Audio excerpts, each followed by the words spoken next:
종횡무진 전원책 자유한국당 조광특위 위원이 태극기 부대를 안고 가는 데 이어 박근혜 전 대통령 탄핵 과정까지 문제를 제기하고 있는데요.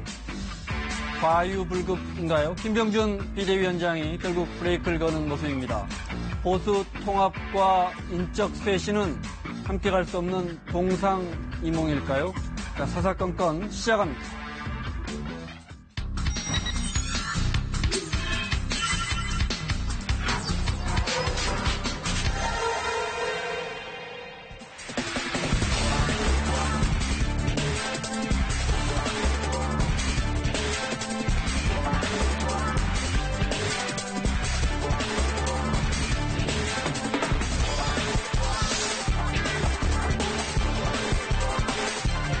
전원책 변호사께서 개인적인 그런 평론가 내지는 변호사로서의 그 의견을 피력하는 부분이 있고 조광특위 위원으로서 그 입장을 피력하는 부분이 있고.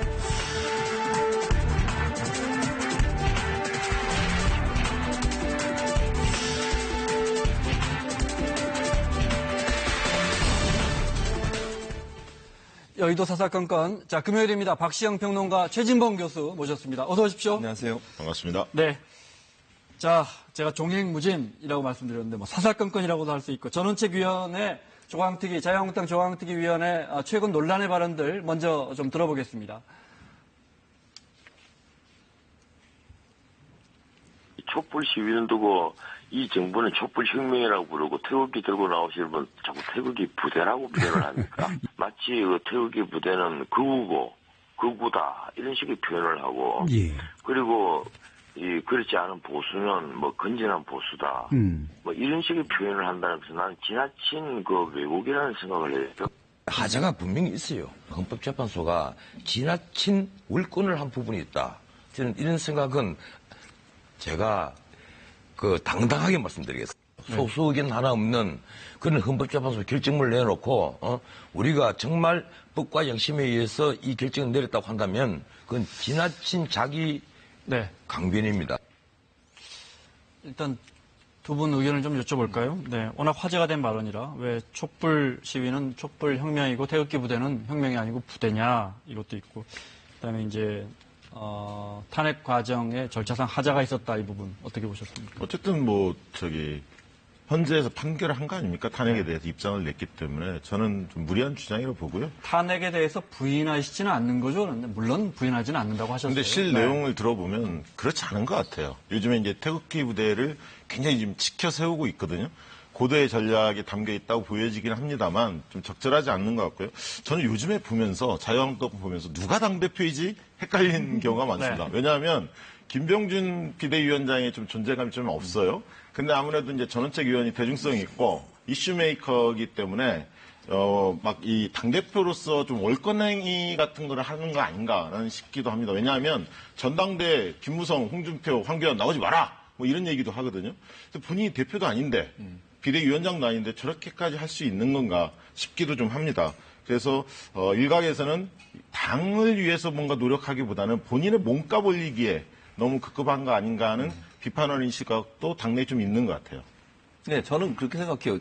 왜 촛불은 혁명이냐? 혁명이란 게 뭡니까? 뭔가 개혁적으로 판을 완전히 뒤집는 거잖아요. 예컨대 박근혜 전 대통령이 갖고 있는 여러 가지 부정적인 국정농단의 이미지 때문에 그 잘못된 정권을 국민의 힘으로 촛불의 힘으로 완전히 개혁을 통해서 바꿨잖아요.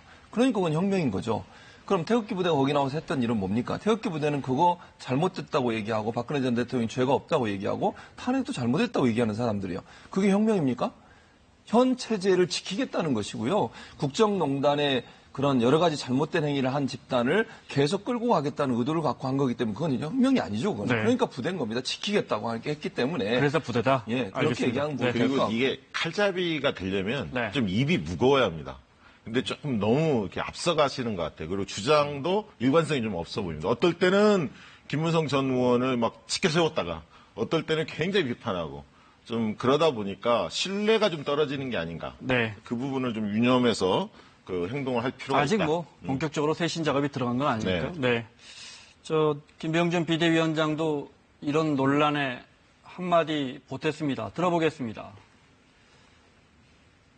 전원책 변호사께서 아직도 이제 말하자면 개인적인 그런 평론가 내지는 공부하는 학자 내지는 변호사로서의 그 의견을 피력하는 부분이 있고, 그 다음에 조강특위위원으로서 그 입장을 피력하는 부분이 있거든요. 그것이 지금 구분이 잘 안 돼 있으니까 혼란이 대단히 많은 것 같은데 일반 국민들은 그러지는 못하죠.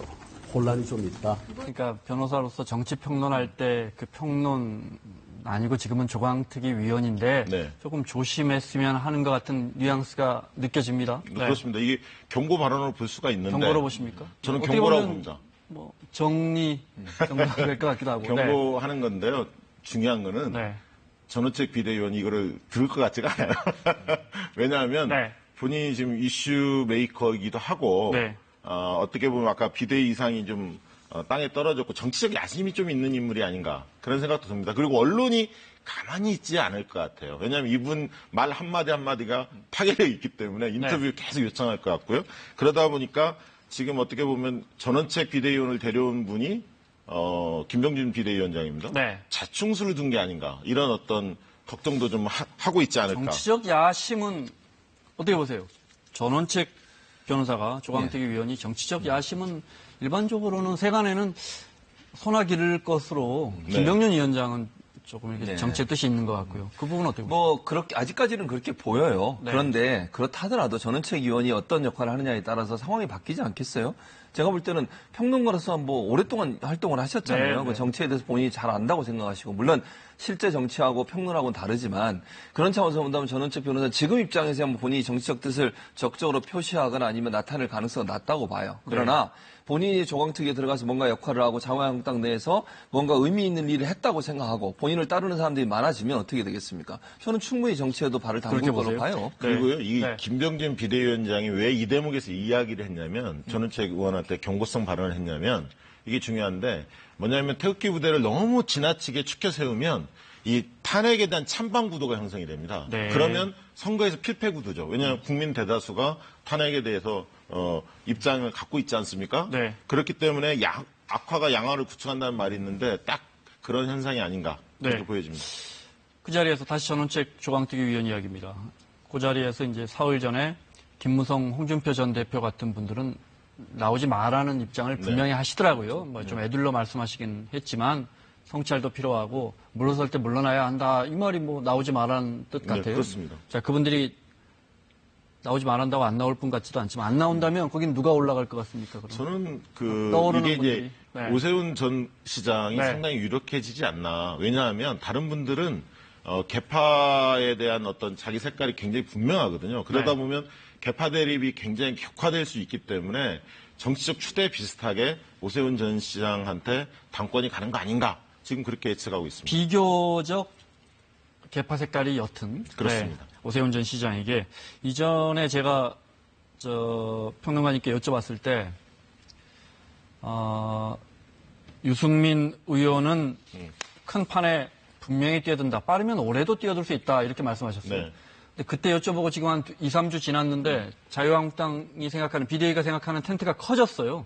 뭐 태극기 부대까지 들어가는 큰 텐트가 됐습니다. 큰 텐트는 쳐졌지만 유승민 의원은 그러니까 수순을 잘못 꼈죠. 태극기 부대를 먼저 껴안았기 때문에 네. 사실은 보수 통합의 걸림돌로 지금 이게 작동하고 있거든요. 그렇지만 유승민 전 의원 같은 경우는 굉장히 고민을 할 겁니다. 보수 대통합에 자기가 마중물 역할을 하고 싶어 할 것 같고 네. 저는 늦어도 내년 2월 전당대회 자유한국당 전당대회 전후 시기에는 뭔가 입장을 정리할 가능성이 크다. 여전히 유승민 의원의 합류 쪽으로 저는 그렇게 봅니다. 생각하시는군요. 네.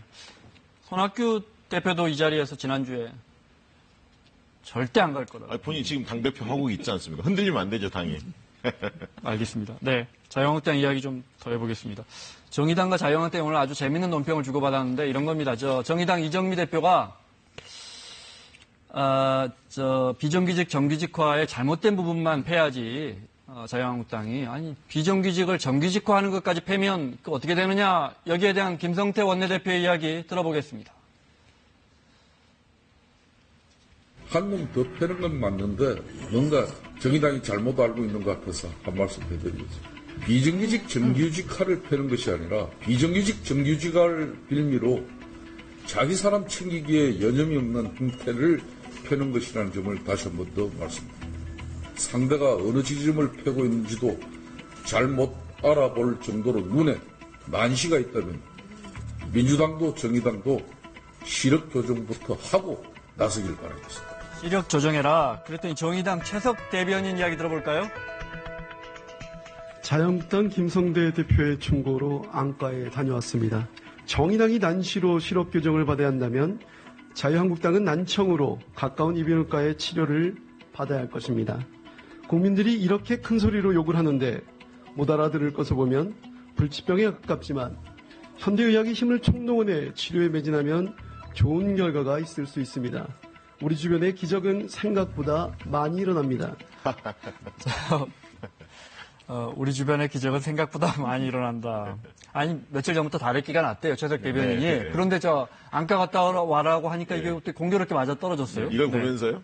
과거 노회찬식 어떤 화법이 좀 떠올랐습니다. 정의당인데요. 격조와 유머가 네. 적절하게 섞여 있지 않나. 그래서 울림도 있고 유쾌하기도 합니다. 어떻게 보셨어요?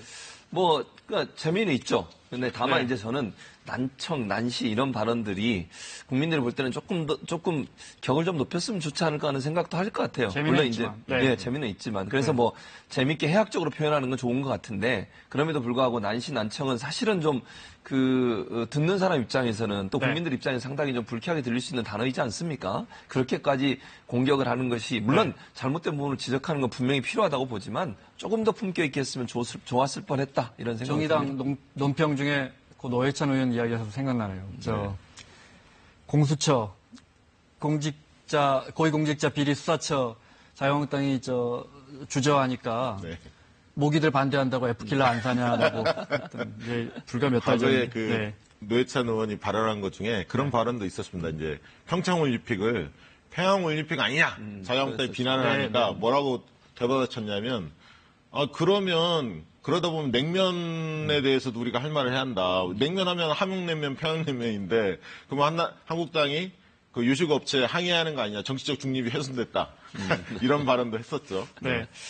정의당 의석은 몇 안 되는 정당인데 논평 늘 화제입니다. 네, 조금 더 보겠습니다.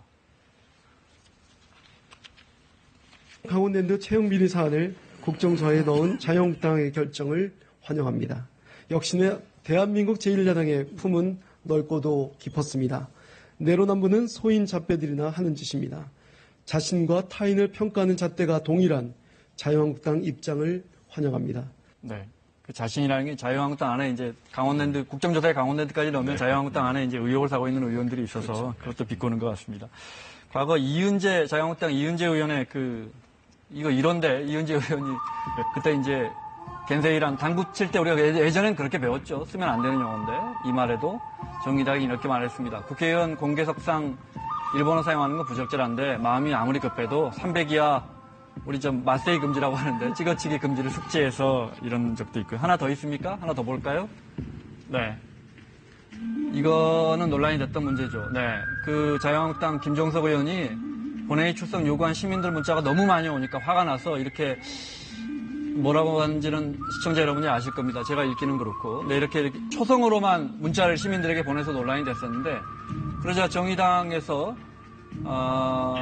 자유한국당의 DNA, 국민에게, 욕지거리 하는 국회의원 모습으로 발현, 김종석 의원은 지읒, 기읒, 이응, 히읗, 이은, 히읗. 정계 은퇴 아닐까요? 맞습니다. 네. 그렇게 추정됩니다. 네. 이 초성 논평은 정답은 없고요. 네. 추정만 될 뿐입니다. 최근에 이렇게 보면 정의당 당직자가 이렇게 좀 보강된 게 아닌가 싶을 정도로 굉장히 트렌디하고 유효스팅을 많이 날리는 것 같아요. 네. 나름대로 재미가 있습니다. 의석수는 몇 안 된다고 했지만 오늘 나온 갤럽 조사를 봐도 자유한국당과 지지율은 자유한국당이 14%, 정의당이 10%니까 의석수는 20배 가까이 차이가 나지만 네, 20배 더 나는군요. 그렇죠. 네. 지지율은 큰 차이가 나지 않습니다. 네. 기억나시는 논평이나 논평 문화 이야기가 나왔으니까요. 네. 최 교수님이 재밌긴 한데 좀 가볍다 이렇게 지적해 주셨는데 저도 뭐 그런 면은 동의를 하고요. 네. 사실 정치는 말로 하는 거 아닙니까? 그리고 대변인들 이런 논평은 입에 전쟁 이런 네. 말이 붙을 정도로 치열하죠. 그런데 이제 이게 너무 이 화려한 수사 중심으로 흘러가면 이게 말의 성찬이라는 말이 있지 않습니까? 네. 진정성이 좀 결여되고 실천력이 담보되지 않다 보면 좀 사람들한테 전달력이 떨어질 수도 있고 희화화될 수도 있거든요. 그래서 적정선에서 하는 게 중요합니다. 특히나 요즘은 여야 가릴 것도 없고 물론 언론도 저희도 물론이고요. 재밌는 말씀하시면 저희가 또 그 인용하거든요. 재밌으니까. 맞아요. 저희도 물론인데 키워드 싸움. 네. 재밌는 말을 아까 제가 F킬라 이야기했지만 맞아요.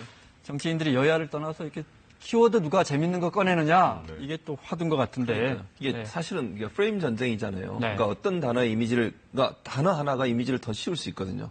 어떤 상황을 하나의 단어로 정의해서 그걸로 정의를 내려버리면 네. 그 일이 그렇게 돼버려요. 그만큼 말의 힘이 크거든요. 어떤 단어로 정의하고 그럼요. 개념화하느냐에 따라서 그 사람의 이미지도 그 정당의 이미지도 정의될 수 있거든요. 네. 그래서 말을 잘 사용한다는 건 참으로 중요하고 정치인들이 저렇게 해학적인 말, 그다음에 국민들을 한번 웃게 해주면서 뭔가 상대방에게 뭐 의미 있는 말을 던지는 것은 정말 네. 중요하고 또 정치적으로도 상당히 파워가 큰, 네. 힘이 큰 그런 역할을 한다고 볼 수 있을 것 같습니다. 네.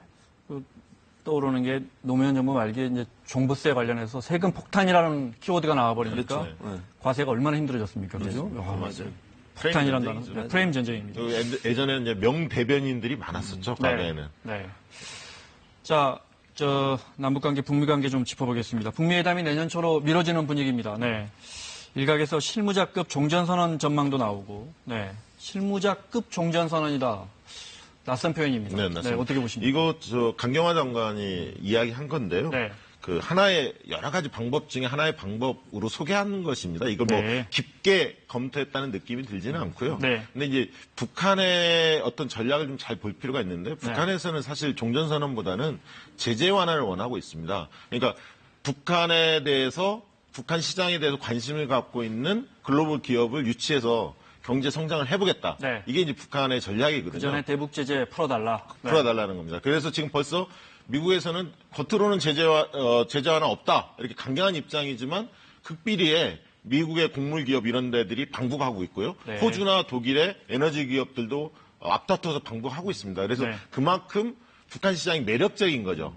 눈에 불을 켜고 있는 상황입니다. 그래서 누가 선점하냐 굉장히 중요하거든요. 그런 측면에서 북한은 대기업, 그 글로벌 기업들이 들어온다면 네. 이미 전쟁 끝난 거나 끝난 거나 진배 없다 이렇게 보는 거죠. 왜냐하면 네. 그런 분들이 기업인들이 활동하고 있는데 이게 뭐 전쟁이 일어날 가능성 별로 없지 않습니까? 그렇기 때문에 그렇게 된다면 실질적으로 종전선언은 된 거나 진배 없다 이렇게 보는 겁니다. 네, 실질적인 선언. 네. 네.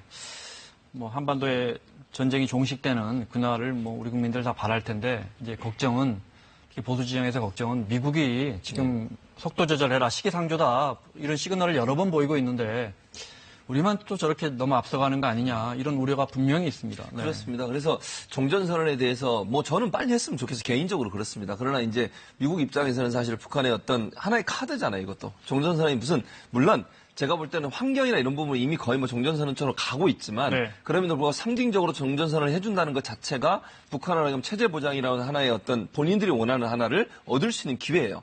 그러면 미국 입장에서는 이 중요한 카드를 그냥 버리기는 상당히 어려울 수 있다. 네. 그러면 북한으로 하여금 뭔가 변화된 태도를 유도하려는 의도를 가지고 이걸 사용할 가능성이 있어서 네. 미국이 적극적으로 나올지는 조금 두고 봐야 될 것 같고요. 네. 우리 입장에서는 이게 실제적으로 정상들이 만나서 종전선언을 하기 어려운 상황이니 그러면 네. 실무적 차원에서 하고 정상들은 서명만 하는 차원으로 가는 게 어떻겠느냐고 아이디어 차원에서 얘기한 거고 이게 실현될 가능성에 대해서는 그야말로 아이디어죠. 그렇죠. 지금 실현될 가능성은 조금 낮다 이렇게 보여집니다. 네. 알겠습니다. 실무 차원의 종전 협상. 이게 종전선언. 시장적 접근하는 게 네. 교착 국면을 푸는 하나의 열쇠가 될 수 있습니다. 네. 북을 시장으로 바라볼 필요가 있죠. 그리고 트럼프도 장사 속이기 때문에 주판을 여러 가지 지금 튕기고 있을 겁니다. 네.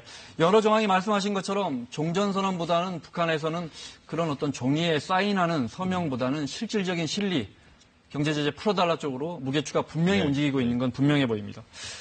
이 와중에 미국 국무부에서 한 탈북 여성의 인터뷰를 공개했는데요. 일단 들어보겠습니다. 성경책을 공교롭게도 이제 북한 보위부에서 그 보위부에 뺏기게 됩니다. 사실 이제 북한 보위부에서 처음에 오라고 좀 물어볼 게 있다고 해서 갔는데 이제 가자마자 이제 5시간 동안 고문을 했죠. 마취도 없이 이제 강제 낙태 수술을 당하는데 정말 내 아이를, 나의 첫 아기를 눈도 마주치지 못하고 육체적인 아픔, 고통보다는 내 아이가 그냥 세상에 나오지 못하고 세상의 빛을 보지 못하고 그냥 죽는다는 거기에 이제 환멸을 느꼈어요. 제일 중요한 것은 지금 현재 하나님의 백성들인 북한 주민들이 지금 신앙의 자유를 빼앗겼고 북한의 인권 문제야 우리가 뭐 이렇게 아는 거고요. 종교 문제에 대해서 매우 적나라한 인터뷰가 나왔습니다. 네. 미 국무부가 근데 이걸 지금 강조하는 뭐 배경을 속내가 네. 있죠. 왜냐하면 지금 국무부가 직접 이거를 거론했던 의미는 저는 네. 그렇게 보면 두 가지로 보는데 하나는 2004년 이후에 북한 인권 결의안이라는 게 채택이 됐었습니다. 유엔에서요. 네. 이게 13년간 지속이 됐었고 올해 또한 북한 인권 결의안을 유엔에서 채택하기 위해서 이 문제를 꺼내들었다고 보는 측면이 하나 있고요. 또 다른 측면은 뭐냐면 비핵화와 아울러 인권 문제를 좀 지렛대 삼아서 유리한 협상, 북미 간의 협상을 할 때 유리한 고지에 오를 그런 하나의 수단으로 인권 문제를 또 거론한 게 아닌가 그렇게 생각이 듭니다. 네. 내년 초에 또 종교 문제가 나왔으니까 내년 초에 또 교황이 기꺼이 북한을 방문하겠다 했기 때문에 더 미묘한 것 같아요. 네. 예. 평양, 예. 워싱턴, 서울. 네. 그럼에도 불구하고 저는 교황 가실 거라고 봐요. 그러니까 인권 문제가 이럴수록 더 가야 된다고 저는 보거든요. 교황이 가셔서 인권 문제도 얘기하시고 네. 남북 평화, 그다음에 비핵화 이런 문제도 얘기하시는 게 저는 전 세계를 위해서 인류를 위해서 좋고 우리 한반도를 위해서 좋다고 생각해요. 네. 또 교황이 갖고 계신 역할이 뭡니까? 세계 평화 아닙니까? 이 땅의 분단과 이런 갈등을 해소하고 평화를 세우는 것이 교황의 역할이시기 때문에 네. 이런 분단국일수록 이런 문제가 심한 나라일수록 방문해야 한다고 생각을 해요. 잘 기억하시는 것처럼 쿠바도 공산주의 국가인데 방문하셨어요.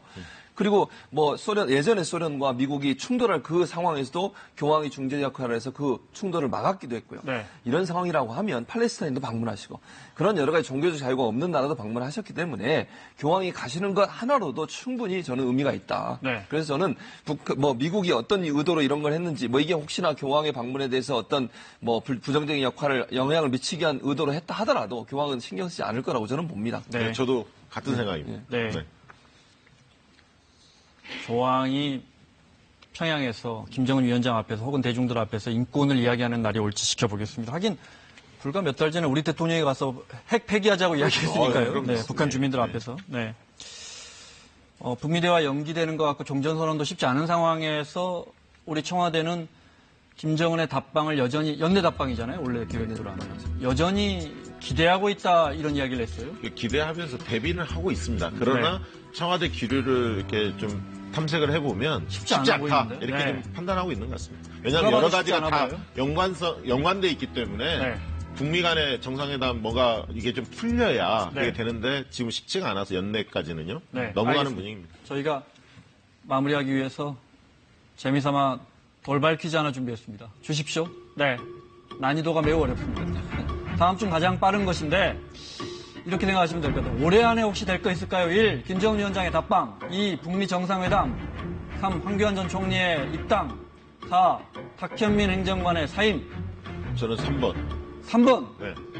왜냐하면 탁현민 경우에는 김정은 올해는 첫눈이 안 옵니다. 첫눈은 올 텐데 네. 김정은 위원장이 서울 답방까지는 뭔가 역할을 하려고 할 텐데 그게 내년으로 넘어갈 가능성이 있어서 좀 더 있지 않을까. 다들 그 말씀을 하시더라고요. 네. 김정은 위원장 올 때까지는 일해야 한다고.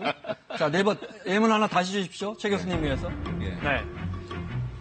북미 정상회담 전에 김정은 위원장이 오기는 쉽지 않을 겁니다. 그죠? 그렇죠. 네. 그럴 가능성이 있죠. 그래서 저는 3번을 하셨으니까 저는 4번을 할게요.